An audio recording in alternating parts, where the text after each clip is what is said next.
আজ আমরা আলোচনা করব হৃৎপিণ্ডে রক্ত সংবহন। হৃৎপিণ্ডে রক্ত সংবহন বলতে আমরা কি বুঝি? হৃৎপিণ্ড থেকে শরীরের বিভিন্ন অংশে কিভাবে রক্ত পৌঁছায় এবং শরীরের বিভিন্ন অংশ থেকে হৃৎপিণ্ডে কিভাবে রক্ত পৌঁছায়। আর আমাদের মানব দেহে হৃৎপিণ্ড মিনিটে ৭২ বার স্পন্দিত হয়। এবং হৃৎপিণ্ড আমাদের কোথায় অবস্থান, আমাদের যে এই হৃৎপিণ্ডটা কোথায় অবস্থান করে?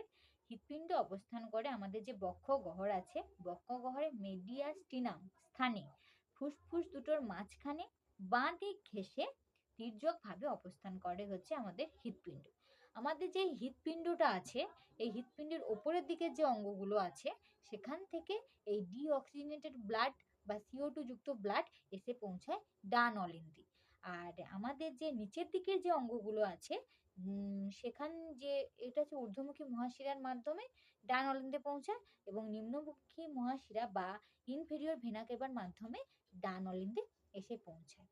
আর আমাদের যা এই হৃৎপিণ্ড যদি দুভাগে ভাগ করা যায়, CO2 মানে ডিঅক্সিজেনেটেড ব্লাডের কাজ হয় এই হচ্ছে তোমার রাইট সাইডে, আর অক্সিজেনেটেড ব্লাডের কাজ হয় হচ্ছে লেফট সাইডে। আর আমরা জানি হৃৎপিণ্ডে 4টা প্রকোষ্ঠ থাকে, ডান অলিন্দ, বাম অলিন্দ, ডান নিলয়, বাম নিলয়। এগুলো যদি ইংরেজিতে বলা যায়, এটা হচ্ছে রাইট আট্রিয়াম এবং হচ্ছে রাইট ভেন্ট্রিকল, লেফট আট্রিয়াম এবং হচ্ছে লেফট ভেন্ট্রিকল। এবারে প্রথমে কি হলো, ঊর্ধ্ব মহাশিরার মাধ্যমে ডান অলিন্দে হচ্ছে রক্ত এসে পৌঁছালো, মানে CO2 যুক্ত রক্ত এসে পৌঁছালো। তখন এখানে কি হয়, ডায়াস্তলিক তৈরি হয়, মানে প্রসারণ ঘটে। আর হৃৎপিণ্ড প্রধানত সংকোচ এবং প্রসারণের দ্বারা ঘটে। সংকোচনকে বলা হয় সিস্টোলিক এবং প্রসারণকে বলা হয় ডায়াস্টোলিক। এখানে যখন রক্ত আসলো, তখন ডান অলিন্দ ডায়াস্টোলিক অবস্থায় চলে আসে, মানে এটা ঘটে, প্রসারণ ঘটে এই ডান অলিন্দে। এবং এই যে ডান নিলয় আছে, এখানে তখন সংকোচন ঘটে। এখানকার যে রক্ত CO2 যুক্ত রক্ত, এটা আবার কি করে, এই ডান অলিন্দ থেকে বাম নিলয়ে আসার চেষ্টা করে। এদের মাঝখানে একটা কপাটিকা থাকে, ট্রাইকাসপিড ভাল্ব।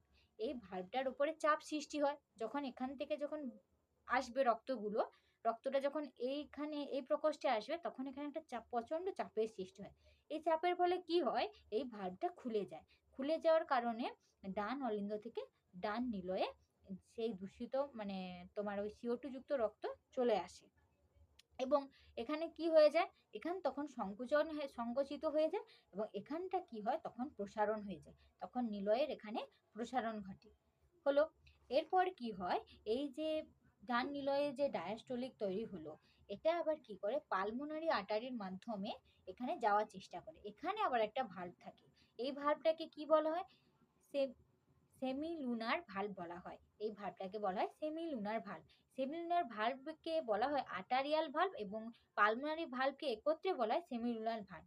এখানে যে চাপের সৃষ্টি হয়, তখন এই ভাল্বের উপরে চাপ সৃষ্টি হয়। এই চাপ সৃষ্টি হওয়ার কারণে এই ভাল্বটা এবারে হচ্ছে খুলে যায়। খুলে যাওয়ার কারণে এবারে পালমোনারি আর্টারির মাধ্যমে এই যে ডিঅক্সিজেনেটেড ব্লাডটা চারিদিকে ছড়িয়ে পড়ে। চারিদিকে ছড়িয়ে পড়ে বলতে ফুসফুসে পৌঁছায় এবং ফুসফুসে পৌঁছায় এই ব্লাডটা।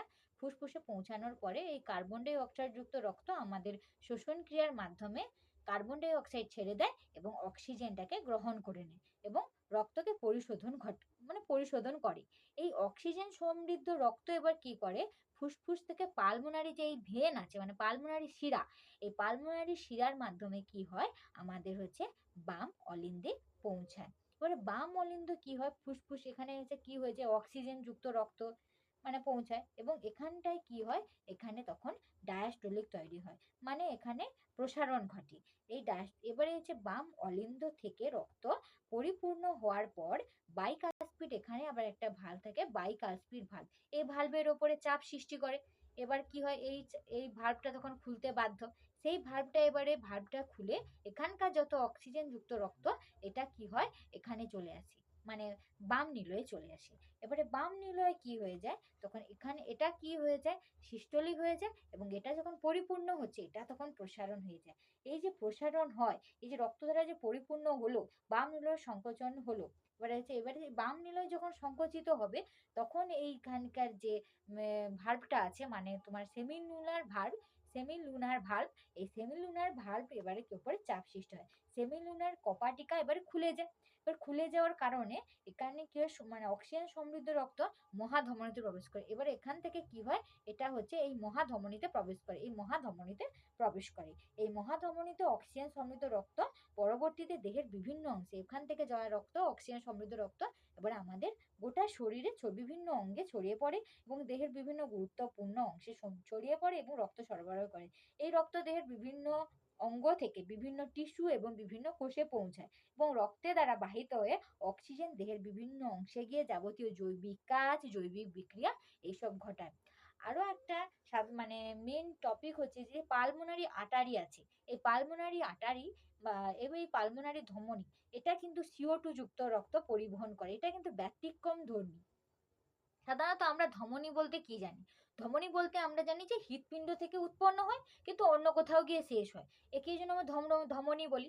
এটাকে ধমনীর এর বৈশিষ্ট্য আছে, কিন্তু এ ব্যতিক্রম ধর্মী কারণে CO2 যুক্ত রক্ত বহন করে না। আর ধমনী সাধারণত O2 যুক্ত রক্ত বহন করে, মানে অক্সিজেনেটেড রক্ত বহন করে। কিন্তু এই পালমোনারি আর্টারি, এটাই হচ্ছে, এটা ব্যতিক্রম ধর্মী ধমনী বলা হয় কারণ এই CO2 যুক্ত রক্ত বহন করে।